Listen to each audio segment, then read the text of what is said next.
మొత్తం తిరిగేసి అక్కడ ఉన్నటువంటి వాటన్నిటిని కూడా కలబెట్టేసి అక్కడి నుంచి బయలుదేరి వెళ్ళినటువంటి పరిస్థితి. మరి క్రైమ్లో ఒక మర్డర్ అనేటువంటిది చూడటంతో అర్థమైద్ది. మరి క్రైమ్ చూసినప్పుడు మర్డర్ అని అర్థమైనప్పుడు ఆ క్రైమ్ సీన్లోకి ఎవరిని వెళ్లకుండా ఆపాలి కదా, ఆ క్రైమ్ సీన్ దగ్గరికి ఎవరో వెళ్ళకూడదని చెప్పాలి కదా, మరి ముందు పోలీసులకు సమాచారం అందించాలి కదా, అది ముందు బాధ్యత కదా. నరసింహారావు గారు, మీరు రమేష్ గారి ప్రధాన అనుచరుడుగా ఉన్నారు, డాక్టర్ శ్రీహరి గారి హత్యలో కీలకమైన వ్యక్తిగా కూడా ఉన్నారు. అవనిగడ్డలో ప్రతి ఒక్కరూ మీ వైపే చేతులు చూపిస్తున్నారు, ఏమంటారు? ప్రస్తుత రాజకీయాలు మీరు చూస్తా ఉన్నారు. నిన్న ఒక కథనం వచ్చింది, ఇప్పుడు 2014లో వైఎస్ఆర్ పార్టీలో ఉండతను పార్టీ వదిలేసి ఎక్కడికో వెళ్ళిపోతే అతను సంబంధించిన విషయాలు లాగి రాజకీయ నాయకులు దానికి ఇబ్బంది పడే వాళ్ళు ఎవరన్నా వస్తే వాళ్ళు కేసు పెడితే మేము సపోర్ట్ చేస్తామనే ద్వారా వచ్చింది. ఆయన మాకు చాలా మిత్రుడు, మా కుటుంబ డాక్టరు. ఈ రాజకీయ పరంగా ఇవాళ 5 ఏళ్ల తర్వాత బయటికి తీశాడే బుద్ధా ప్రసాద్ గారు. గతంలో 5 ఏళ్లలో ఏ రోజైనా దాన్ని లేవనెత్తి ప్రతిపక్షంలో ఉన్నాం, అధికార పార్టీలో మీరు తొక్కుతున్నారు అని ఒక ధర్నా గానీ ఇక్కడ పేపర్ స్టేట్మెంట్ గానీ ఎప్పుడైనా ఇచ్చాడా? ఒకటి ఎవరున్నారు ఇంకా లైన్ లో? చెప్పండి. చాలా సందర్భాల్లో ఇచ్చారండి, చాలా సందర్భాల్లో మాట్లాడినటువంటి బైట్స్ ఉన్నాయి. మరి వీళ్ళేమైనా ముఖ్యమంత్రి జగన్మోహన్ రెడ్డి గారికి లెటర్ ఇచ్చింది కానీ అసెంబ్లీలో మాట్లాడింది కానీ నరసింహరావు గారి దగ్గర ఉందా? నరసింహారావు గారు వినబడిందా? వాళ్ళ స్నేహితుడు, వాళ్ళ వ్యాపార భాగస్వామి కోటం శ్రీహరి చనిపోయినప్పుడు మరి ఆయన ఏమైనా ధర్నా చేశాడా, ఎక్కడైనా ఆందోళన చేశాడా? ఒక్క నిమిషం వంశీ గారు, మీరిద్దరు ఎక్కడైనా చేశారా ఆందోళనలు చేయడం కానీ, లెటర్ ఇవ్వడం కానీ? అదేమైనా రాతపూర్వకంగా ఉందా? ఆందోళన చేయడానికి మేము అధికార పార్టీలో ఉన్నాం. మా రమేష్ గారు జిల్లా ఎస్పీలను అందరిని అడగటం, తర్వాత పై అధికారులను అడగటం, ముఖ్యమంత్రి గారి దృష్టి తీసుకెళ్ళడం జరిగింది. చాలా ఎంక్వైరీలు చేశారు, చాలా టీములు వేశారు. మీరు తెలుసుకోండి, ఎన్ని టీములు ఎంక్వైరీ చేసినాయో, ఎన్ని రకరకాలుగా మా చిన్న టీములు ఎంక్వైరీ చేసినాయో కనుక్కోండి. ఒకటి ఏం తేల్చారు ఎంక్వైరీలో? తేలలేదు. ఎందుకు తేలలేదు? నేను అడిగి చెప్తాను. ఆ ఎంక్వైరీ చేసిన అధికారులు అడగండి. అధికారంలో ఉంది మీ పార్టీయే కదండి, మీ ఎమ్మెల్యే గారు, మీరు ప్రధాన అనుచరులు. కరెక్టేనమ్మా, మీరు అనేది కరెక్టే. చాలా రాష్ట్రంలో చాలా జరుగుతూ ఉన్నాయి, చాలా పెద్ద మనుషులే జరుగుతూ ఉంటాయి. ఆ జరిగినవన్నీ వెలికి తీసేదాకా అన్ని అవకాశాలు దొరుకుతాయా? దొరకవు కదా. అవనిగడ్డ అనేది ఎంత ప్రశాంతమైన వాతావరణమో నాకు చాలా బాగా తెలుసండి. అలాంటి చోట ఇలాంటి రక్తపు మరకలు పడ్డాయంటే అది మీ అవనిగడ్డ ప్రశాంతమైన వాతావరణం అని మీకు తెలియదు అసలు. అవనిగడ్డ గురించి అయితే అవనిగడ్డ ఎంత టూ మచ్ వాతావరణాన్ని మా ఎమ్మెల్యే గారు రమేష్ గారు, సింహాద్రి రమేష్ గారు అనే వ్యక్తి ఏడుగోపాలపురంలో 7 మర్డర్లు జరిగితే, కాంగ్రెస్ పార్టీ ప్రోత్సాహంతో ఆ రోజున 7 మర్డర్లు జరిగితే దాన్ని ఎస్పీని, జిల్లా జడ్జిని, ఊళ్ళో ఉన్న ప్రజాప్రతినిధులు అందరినీ వేసుకుని సంవత్సరం పాటు తిరిగి గొడవలు జరగకూడదని చెప్పి మేము రాజకీయాల్లో లేవు అప్పుడు. ఆ రోజునే అంత కూర్చుని సంవత్సరం పాటు తిరిగి శిక్షలు పడకుండా రాజీలు చేసి ఆ ఊరు వేణుగోపాలపురం, కోడూరు మండలం, మీరు తెలుసుకోండి, ఫిషర్మెన్ సొసైటీ. సేమ్ అదే సీక్వెన్స్ సొర్లగంద్ అనే ఊరు ఫిషర్మెన్ విలేజ్. అక్కడ కూడా ఇరు వర్గాలు బాంబులు తెచ్చుకుని ఊళ్ళో పెట్టుకుని ఉంటే అప్పుడు సనకా చూటే గారు, సింహాద్రి రమేష్ గారు, నేను తదితరులు, మిగిలిన పార్టీ వాళ్ళు, నాగలంక మండలం నాయకులు అందరూ కలిసి కూర్చుని వాళ్ళు తగులు లేకుండా బాంబులు ఎత్తుకెళ్ళి సముద్రంలో పారేసిన ఘనత రమేష్ గారిది. ఇలాంటి ఎక్కడైనా మా అధికార పార్టీలో ఉండగా ఎక్కడైనా గొడవలు పెడతాం గానీ, కేసుల్లో ఇరికించడం గానీ, జనసేన తెలుగుదేశం కుర్రోళ్ళు ఒక 40 పంపులు, చేతి పంపులు ఒక రాత్రి అల్లరి చిల్లరకి ఎరగొడితే వాళ్ళందరినీ స్టేషన్లో పెడితే తల్లిదండ్రులు రమేష్ గారి దగ్గరికి వస్తే పోలీసుని వాళ్ళకి మీరు వాళ్ళకి విధంగా చెప్పి నరసింహారావు గారు సరే, మీరు ఇవన్నీ చేశారు, ఈ ఘనత అంతా మీకే దక్కుతుందని మీరు చెప్తున్నారు. డాక్టర్ గారు మీకు మిత్రులు, అలాగే వ్యాపార భాగస్వామి, అత్యంత సన్నిహితులు. వ్యాపార భాగస్వామి డాక్టర్ గారు మాకు వ్యాపార భాగస్వామి, కోడూరులో ఉన్న థియేటర్ భాగస్వామి, ఇంకా అవనిగడ్డలో ఉన్న బంకులు భాగస్వాములే, అందరూ భాగస్వాములే, కుటుంబ సభ్యులు కూడా భాగస్వాములే దీంట్లో. ఇప్పుడు మీరు లెటర్లు ఇచ్చామంటున్నారు, ముఖ్యమంత్రి గారికి చెప్పామంటున్నారు, ఎన్ని చేసినా కనీసం అంటే అక్కడున్న పోలీసులు కూడా మారిపోయారు అంటే అంతకు మించి ఏం ప్రెజర్స్ జరిగినాయి అంటే రాష్ట్ర ప్రభుత్వంలో ఉన్న కీలకమైన వ్యక్తులు ఎవరైనా చేస్తుంటారని మీ అనుమానమా? అప్పుడు ఎవరు రాష్ట్రంలో రాష్ట్రంలో కీలకమైన వ్యక్తి ఎవరు దాన్ని చేయరు. ఎవరు? ఆయన ఎవరితో తగు ఉండే మనిషి కాదు, ఉమ్, విభేదాలు ఉండే మనిషి కాదు, వ్యాపార సంబంధాల్లో నిర్దిష్టంగా ఉండే మనిషి. ఆయన మాత్రం ఎవరు చంపరు. అయినా సరే జరిగింది. కోసం, ఆర్థికం కోసం, లాభాల కోసం చంపడం కోసం కానీ ఉమ్, డబ్బులు వాళ్ళ దగ్గర ఉన్న బీరువాల్లో ఎత్తుపోయారు.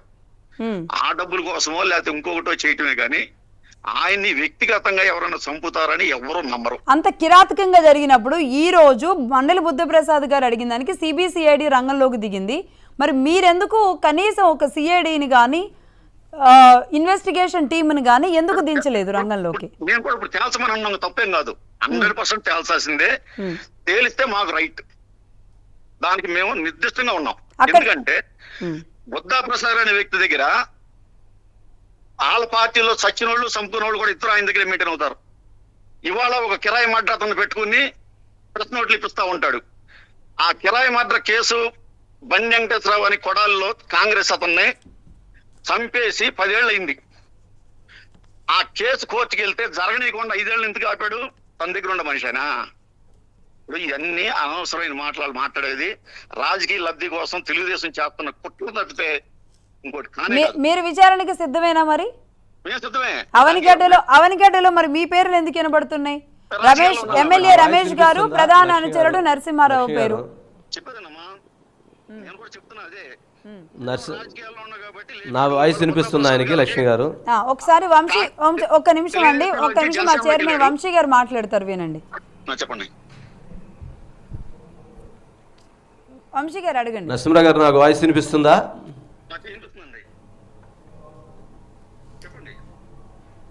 ఓకే, సరే. మీరు ఒక మాట చెప్పారు.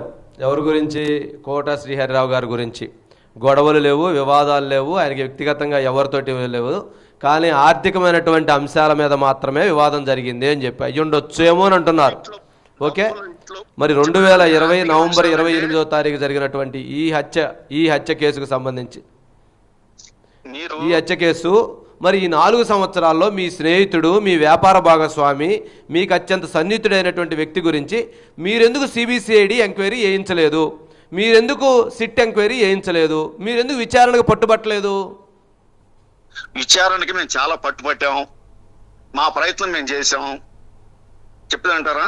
మరి ముఖ్యమంత్రి గారు వేయలేదా? జగన్మోహన్ రెడ్డి గారు వేయలేదా? ఇప్పుడు వేసారుగా, మీరు తేల్చండి. జగన్మోహన్ రెడ్డి గారు వేయలేదా? ఆ రోజు ఎందుకు మీ మాట వినలేదు? మేము తేల్చడానికి, నరసింహరావు గారు, నేను తేల్చడానికి కాదు.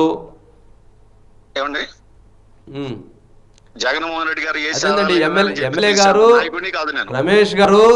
రమేష్ గారు నరసింహరావు వేరు కాదు, ఇద్దరు అంటారు. అత్యంత సన్నిహితులు, ఇద్దరు ఒకటే అంటారు. రమేష్ గారు, నరసింహరావు గారు ఇద్దరు ఒకటే అంటారు. మరి అంటారు, ఇద్దరు కలిసే ఉంటాం, దాంట్లో సందేహం ఉంది. అన్నదమ్ములతో కలిసి ఉంటా, కుటుంబ సభ్యులు ఇద్దరు కలిసే ఉంటారు. మరి ఒక శాసనసభ్యుడు ఒక వైఎస్ఆర్సీపీ పార్టీ లీడర్స్, మీరు మీ వ్యాపార భాగస్వామి, మీ స్నేహితుడు, మీకు ముఖ్యుడైనటువంటి వ్యక్తిని కిరాతకంగా చంపితే ఎందుకు ఎంక్వైరీని పట్టుబట్టలేదు? ఎందుకు ఏపించలేకపోయారు? ఎక్కడుంది లోపం? అంటే మీరే వద్దనుకున్నారా ఎంక్వైరీ? సరే అండి, మేము వద్దనుకుంటే ఆగదు కదా. ఇప్పుడు సిబిసిఐడి ఎంక్వైరీ చేయించారు కదా, ఇప్పుడు రుజువు చేయమనండి. ఎందుకు? మంచిదే కదా, మేమే కోరుకుంటున్నామండి. మాకు రుజువు చేయించండి. బుద్ధప్రసాద్ గారు పట్టుకున్నాడు కదా, ఆయనకి అన్ని అనుభవం ఉంది. మటలు చేయించడం అనుభవం ఉంది, ప్రోత్సహించడం అనుభవం ఉంది, ప్రోత్సహించిన కాపాడటంలో అనుభవం ఉంది. మండల బుద్ధప్రసాద్ గారు మీరు ఆరోపణ చేస్తారు. నరసింహరావు గారు, మీరు రాజకీయంగా విమర్శలు చేస్తున్నారు మండల బుద్ధప్రసాద్ మీద. సరే, ఓకే, అది వేరే విషయం. కానీ ఇప్పుడు మీ మీద వస్తున్నటువంటి ఆరోపణ, ఇప్పుడు క్రైమ్ ఏమండి నరసింహరావు గారు, ఒక్క సెకండ్ వినండి ప్లీజ్. ఒక్క నిమిషం చేసేది ఒక్క నిమిషం. రాజకీయ కుట్ర మూలంగానే ఆయన వాళ్ళు బయటికి తీశాడు. గత 5 ఏళ్ళు ఎందుకు తీయలేదు? ఆయన ఎలా తీస్తారండి? ప్రతిపక్షంలో ఉండే మనిషి చనిపోలేదంటారా? మనిషి చంపబడలేదంటారా? మనిషి చంపబడలేదా? ఏంటో మనిషి చంపబడలేదంటారా? హత్య జరగలేదంటారా? హత్య జరిగింది, మనిషి చనిపోయాడు, నగ్న సత్యం. అది జరిగినప్పుడు కేసు ఇన్వెస్టిగేషన్ అడగాలి కదండి. అడగొద్దా? ఇన్వెస్టిగేషన్ అడగొద్దా? ప్రసాద్ గారు వాళ్ళు చేశాడు, కరెక్టే, నికాలంటలేదు. అప్పుడు ప్రతిపక్షంలో ఉండాయన ఒక్క రోజు కూడా బుద్ధప్రసాద్ గారు చేశారంటున్నారు. ఏమండి నరసింహరావు గారు, మీరు చెప్తున్న దాంట్లో తప్పుంది. మీరు చెప్తున్న దాంట్లో తప్పుంది. మీరు చెప్తున్న దాంట్లో తప్పుంది. మీరు చెప్తున్న దాంట్లో తప్పుంది. మీరు తప్పు మీరు ఒకటి ఇన్వెస్టిగేషన్ అడగకూడదా? మీరు ఆయన మీద అడగండి. మీరు బుద్ధప్రసాద్ గారు నేరాలంటారు, ఆయన మీద అడగండి. మీరు ఇక్కడ జరిగిన ఇన్సిడెంట్ మీద అడగాలా వద్దా? ఇన్సిడెంట్ మీద అడగాలా వద్దా? ఇప్పుడు వాళ్ళ కుమారుడు ఉన్నాడు, వాళ్ళ కుమారుడు అడుగుతున్నాడు ఇన్వెస్టిగేషన్ చేయండి అని. వాళ్ళ కుమారుడు ఉన్నాడు అడుగుతున్నాడు ఇన్వెస్టిగేషన్. ఎవరు అడగాలి? వాళ్ళ భార్య అడుగుతుంది, వాళ్ళ కుమారుడు అడుగుతున్నాడు, వాళ్ళ మామూలు అడుగుతున్నాడు, వాళ్ళ కుటుంబ సభ్యులు అడుగుతున్నారు. అమరగట్లో ఉన్నటువంటి 2 లక్షల మంది ప్రజానికి అడుగుతున్నారు. ఆంధ్రప్రదేశ్ లో ఉన్న 5 కోట్ల మంది ప్రజానికి అడుగుతున్నారు. వద్దంటారా? ఇన్వెస్టిగేషన్ వద్దా? కేసు ఎంక్వైరీ వద్దా? చెయ్యండి, నిగ్గు తేల్చండి అని ఖచ్చితంగా అడుగుతున్నాం. చెయ్యాల్సిన అవసరం ఉంది. మరి 100% కట్టుబడి బుద్ధప్రసాద్ కేసులు అడిగాడు, ఎంక్వైరీ అడిగాడు, ఆయన సంగతి తెలుస్తాం. అదేంటి? అది మీరు అడగండి, ఇంకొక కంప్లైంట్ ఇవ్వండి. మీరు కావాలంటే ఇన్వెస్టిగేషన్ అడగండి ఆయన మీద. లేనిపోయింది తీసుకురావద్దు. ఆయన సంగతి తేలుతామని మేము పొరపాటున్నాను. ఎందుకంటే ఆయన సౌమ్యంగానే ఉంటాడు, కొన్ని విషయాల్లో సౌమ్యంగానే ఉంటాడు, కొన్ని విషయాల్లో చాలా జాగ్రత్త పడతాడు. ఆయన సమర్థుడు. మరి మీరు మీ నోటితో ఒక మాట అన్నారు. ఏమన్నారు? ఆయన దగ్గర హత్యలు చేసిన వాళ్ళు ఉంటారు, హత్య చేయించబడిన వాళ్ళు ఉంటారు, హత్య గావించబడిన వాళ్ళు ఉంటారు, వాళ్ళందరూ నడిపిస్తుంటారు అని మీరే అన్నారు. తీయండి ఆడియో. ఇప్పుడు మాట్లాడింది లైవ్ లో మీరు తీయండి. మీరు ఉన్న మాట నిజం, 100% నిజం. అంటే మీరే సౌమ్యులు అంటున్నారు, మీరే వాళ్ళు ఉన్నారు అంటున్నారు, నిజం రావాలంటున్నారు, నిజం ఎందుకు తీయలేదు అంటున్నారు.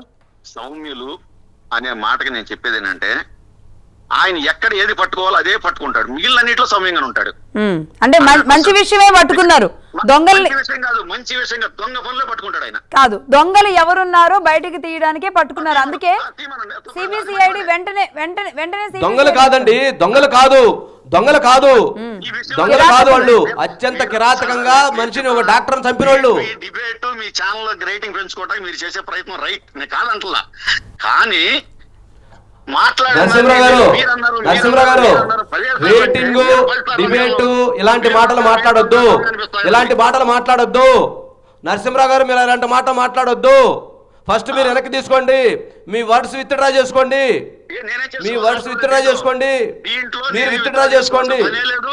మీరు చేసుకుంటారా చేసుకోరా? నరసింహారావు గారు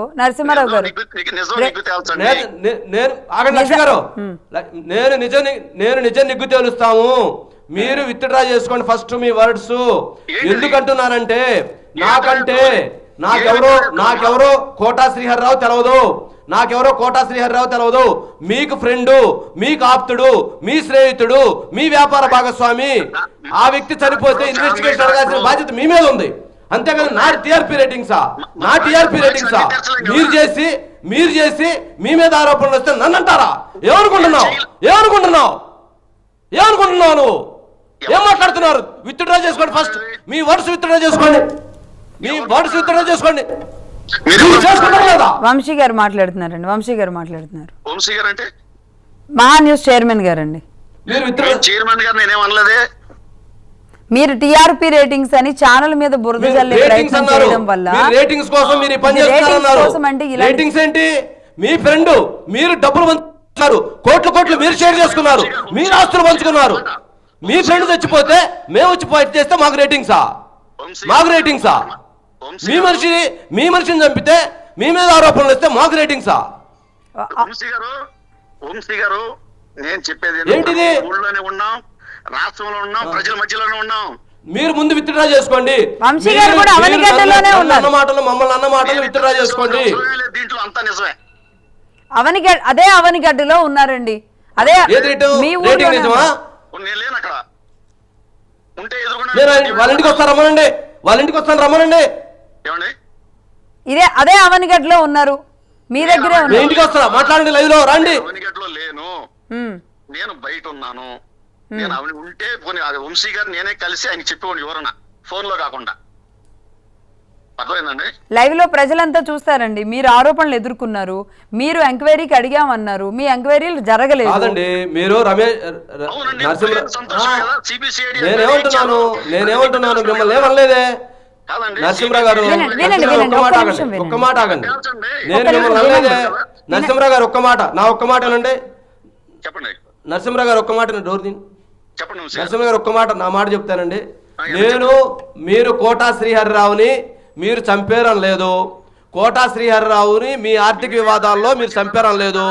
వారం రోజుల క్రితం కోటా శ్రీహరిరావుని మీరు బెదిరించారు, మీరు కొట్టబోయారు అనేటువంటి ఆరోపణలు నేను చేయలేదు, నేను ఏం మాట్లాడలేదు. ఎవరైతే ఒక డాక్టర్, ఒక ప్రజా వైద్యుడు, మీరే చెప్పారు ఆయన గొడవలు పడ్డం, వివాదాలు లేవు, మంచి వ్యక్తి, ప్రజా వైద్యుడు, మరి అలాంటి వ్యక్తిని చంపారు అనేటువంటిది బాధ మాకు కూడా ఉందంటున్నారు. అందుకు నేను అడుగుతున్నాను కరెక్ట్ అండి మీరు చెప్పింది. అందుకు నేను అడుగుతున్నాను వంశీ గారు ఒక మాట. దానికి నా రేటింగ్ ఏంటి? నా రేటింగ్ నా టీఆర్పీ రేటింగ్ లా నా కోసం చేసుకున్నానా? ఇది నా కోసమా? మీకోసం కాదా? మీ స్నేహితుడి కోసం కాదా? మీ ఫ్రెండ్ కోసం కాదా? మీ ఆర్థిక మీ భాగస్వామ్యం కోసం కాదా నేను చేసిన కష్టం?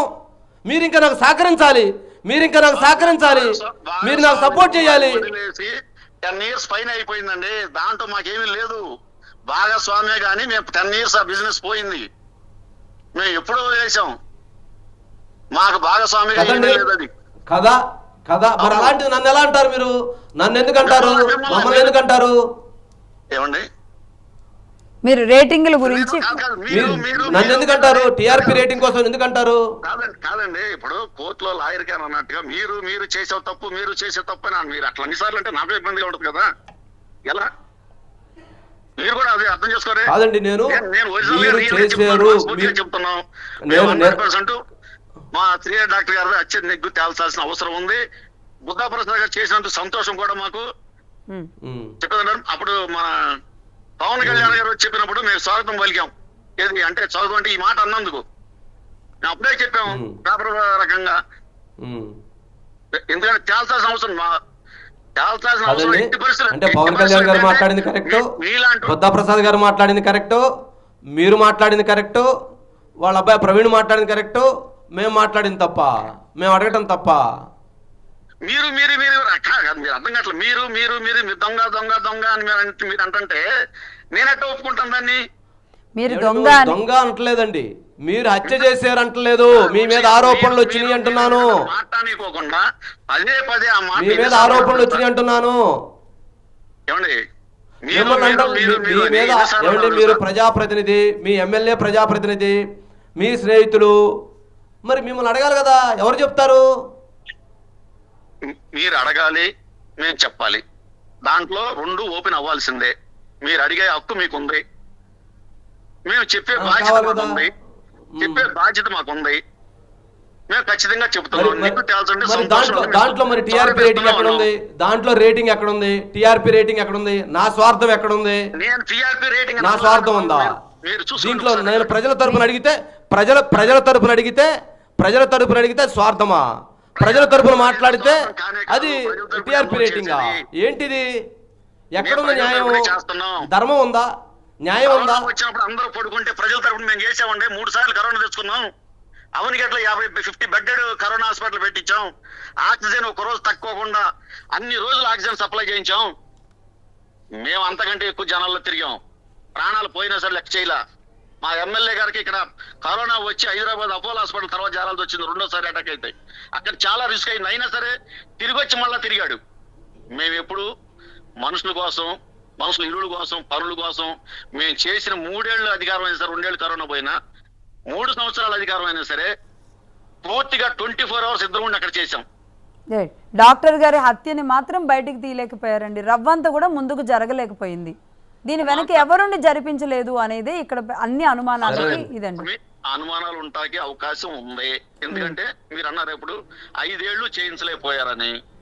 కొన్ని కేసులు 10 ఏళ్ళైనా తేలని కేసులు ఉన్నాయి. ఈ సమాజం లేకుండా పోవు.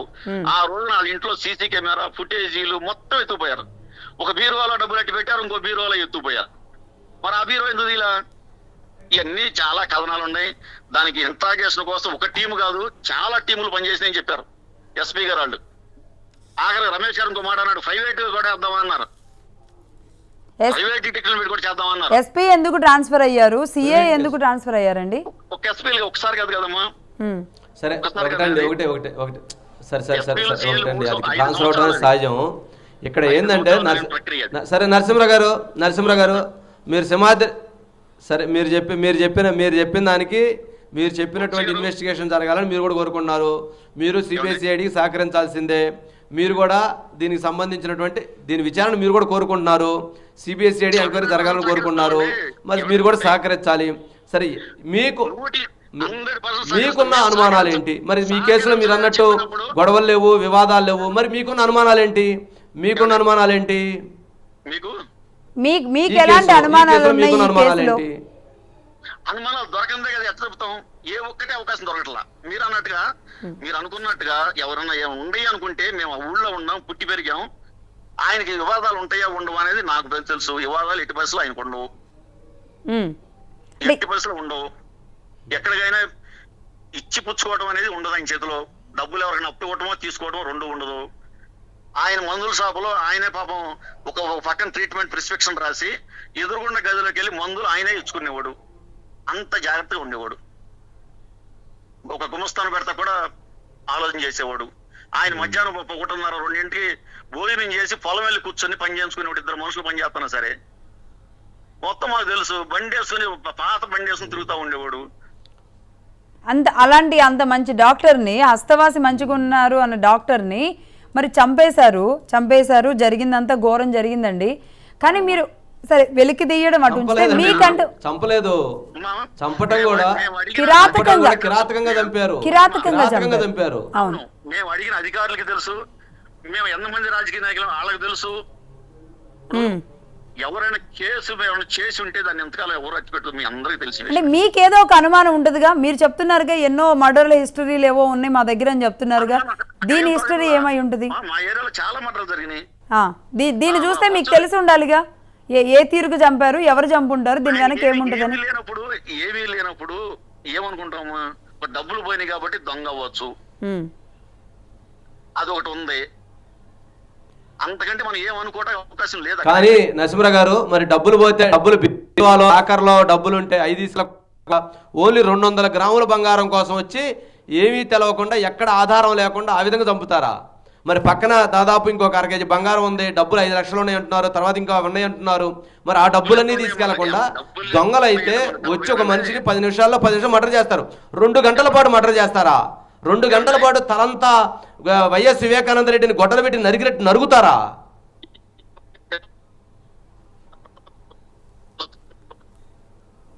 బ్రేక్ అవుతుందండి నరసింహారావు గారు, బ్రేక్ అవుతుంది మీ వాయిస్, కొంచెం క్లియర్గా పెట్టండి. సరే, ఓకేనండి. సరే ఓకేనా లక్ష్మి గారు. సరే డిస్టర్బ్ అవుతుంది. సరే, వారు ఇక్కడ ఉన్నట్లయితే వారి దగ్గరికి లైవ్ మాట్లాడిచ్చేవాడిని, వారితో మాట్లాడేటువంటి వాళ్ళని. సరే, ఇప్పుడు వాళ్ళ అబ్బాయి ఉన్నారు ఇక్కడ, ప్రవీణ్, వారే మాట్లాడుతున్నారు, వారే చెప్తున్నారు ఈ సంఘటన సంబంధించి. సరేనండి లక్ష్మి గారు, ఒక నిమిషం వారితో